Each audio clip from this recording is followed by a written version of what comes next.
Jualan. Jualan apa aja? Kue apa aja? Kue bakwan, pisang goreng, rondo, Itu harganya berapa? 1.000 1.000, semua 1.000. Ini jualannya setiap hari atau gimana? setiap hari. Ini kue-kue siapa yang buat? Mama. Mama.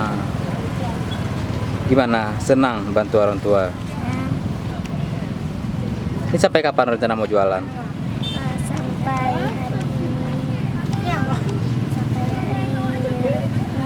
hari Selesai Ramadan.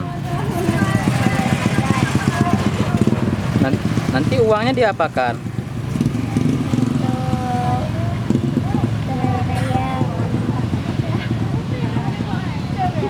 Untuk jajan dan beli baju. Coba ulangi lagi. Kami bantu orang tua. Jualnya jual bakwan, pisang goreng, rondo, dengan harga berapa? 1.000. Nanti hasil jual ini uangnya dari kemana?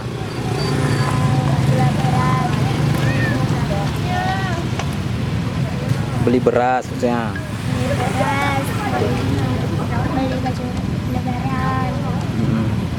Ini kue siapa yang buat? Mama. Mama.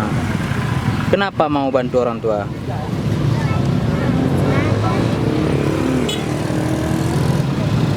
Karena nggak ada sekolah dia. Namanya siapa? Cut? Cut Wida Fitri. Kelas berapa? Kelas 5. Kelas 5 SD. SD mana? SD Senduk Tengah. Senebuk Tengah. Akhirnya berapa umurnya? 11 tahun. 11 tahun.